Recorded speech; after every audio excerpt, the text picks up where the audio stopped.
The Shriners Parade in Chicago on May 2nd, 1975, was a colorful affair, full of laughter and music. Children giggled and cheered as clowns danced along the parade route, their painted faces a blur of color and mischief. Among them, a man named John Wayne Gacy donned his own clown persona, Pogo, delighting the crowd with balloon animals and silly antics. Few could have guessed the darkness that lurked beneath his painted smile. Gacy was well liked in the community, known for his involvement in local Democratic politics and his penchant for entertaining kids at parties and hospitals. He was a successful businessman, running a construction company, and seemed to lead a charmed life. Friends described him as jovial, always ready with a joke or a helping hand. He was the kind of neighbor who would offer you a cold beer after a long day or help clear your driveway after a heavy snowstorm. But behind this facade lay a man far more sinister than anyone imagined.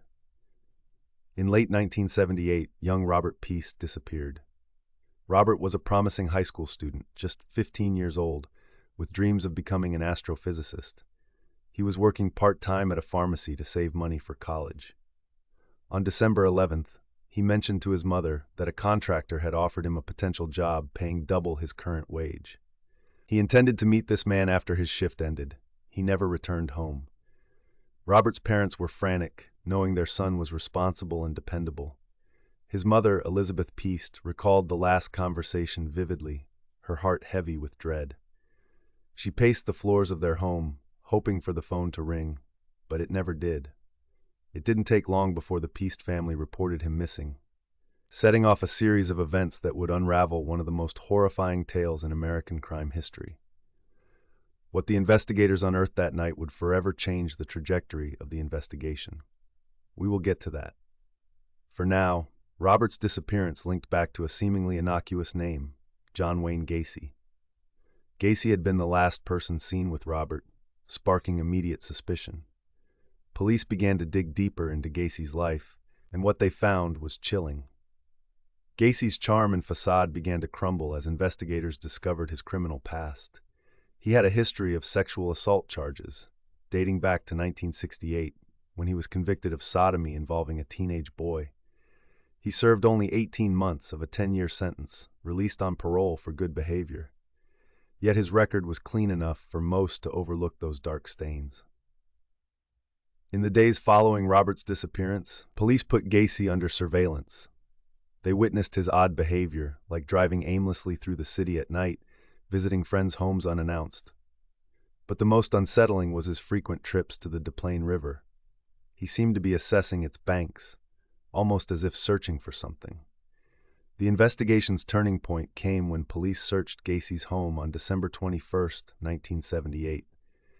The officers described the place as eerily ordinary, with one glaring exception, the stench. It was overwhelming, seeping through the floors, emanating from the crawl space below.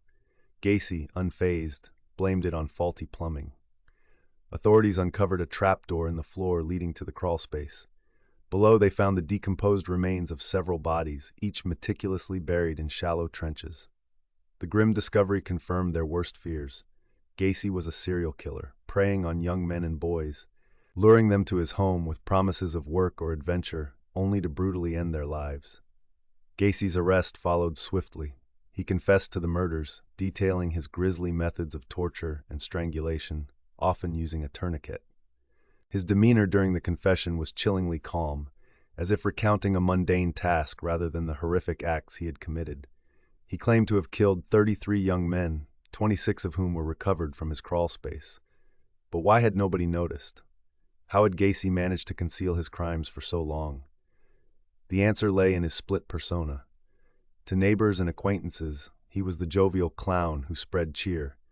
To his victims, he was a monster.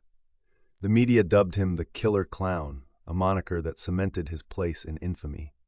Yet, many questions remained unanswered. How did Gacy select his victims? Were there others involved? The answers eluded the detectives working tirelessly to piece together the macabre puzzle. As Gacy awaited trial, the community grappled with the enormity of his crimes. How could a man so seemingly normal harbor such evil? The trial promised to reveal more about his twisted psyche, but for the families of the victims, it would never bring back their lost sons. We will delve into the courtroom drama and Gacy's ultimate fate in part 2 of our story. For now, the discovery of the crawl space marked a turning point in unraveling Gacy's gruesome trail, a path of destruction hidden beneath the veneer of a friendly neighbor.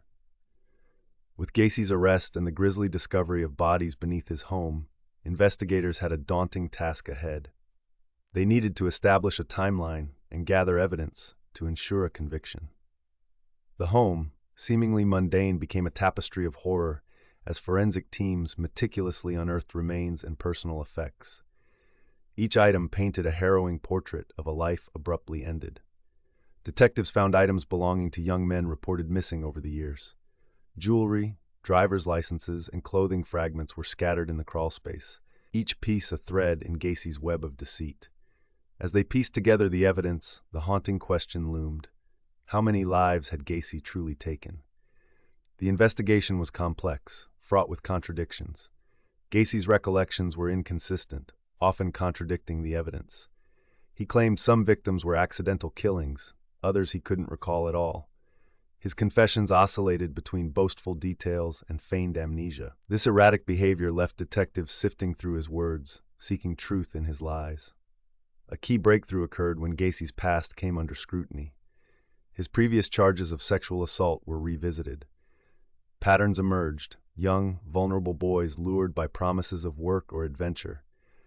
Many hailed from troubled backgrounds, easily overlooked by society. This chilling MO established Gacy's predatory nature, solidifying their case against him. The timeline of disappearances expanded as more families came forward, linking their missing loved ones to Gacy's timeline. Each connection tightened the noose around him. But the greatest revelation lay not in the past, but beneath Gacy's very feet. Among the bodies, investigators found a chilling anomaly: a victim with a ligature still intact. The knot, a complex construction, showcased Gacy's chilling precision. It was a rewatch moment, viewers compelled to examine the intricacy and horror. This knot, and the way it silenced its victim, spoke volumes about Gacy's methods, the cold calculation behind his mania. The biggest reveal emerged when investigators discovered a body mismatched to the others. Unlike the teenagers in the crawl space, this victim was distinctly older. Identifying him as John Butkovich, a former employee of Gacy's construction company, added another layer to the narrative. Butkovich had vanished after demanding unpaid wages. His presence in the crawl space indicated that Gacy's motives weren't purely sexual. A rewatch moment here: the stark reality that Gacy killed to silence dissent, to exert control, to eliminate any threat to his facade. This revelation shifted the paradigm of the case. Gacy wasn't just a killer of convenience. He was a meticulous predator, his crimes rooted in power, control, and the sinister pleasure derived from evading detection. This was no hapless spree. It was calculated, methodical slaughter. With the evidence mounting, Gacy's trial began. The courtroom was a theater of horrors, with Gacy's defense attempting to spin a narrative of insanity. They painted him as a victim of his demons, a man driven by forces beyond comprehension. But the jury, faced with overwhelming evidence, saw through the charade. Gacy's calm demeanor during the trial was unnerving. He smiled, joked with his attorneys, seemingly unfazed by the gravity of his actions. Prosecutors argued that this was the true face of John Wayne Gacy, a man devoid of remorse who wore humanity as a mask. Witnesses testified about Gacy's casual cruelty, his manipulation of trust, and the horrors they had narrowly escaped. In the end, the jury needed only 2 hours to convict Gacy on all counts. He received the death penalty, but justice offered little solace to grieving families. The trial had concluded, but the aftermath lingered. The houses of victims were left vacant, echoes of their absence haunting the community. Today, John Wayne Gacy's case stands as a grim testament to the darkness lurking behind the most benign facades. The house where his crimes unfolded has been demolished, yet the scars remain. Families seek closure, knowing Gacy took more than lives. He stole futures, erasing potential, leaving only memories. One haunting question remains: were all his victims accounted for? Despite exhaustive searches, some families still wonder if their missing loved ones fell prey to Gacy's insidious charm. The answer, shrouded in mystery, keeps the case alive in the public consciousness. In the end, the unsettling final line of John Wayne Gacy's story is this: though his body lies 6 feet under, his shadow stretches far beyond the grave.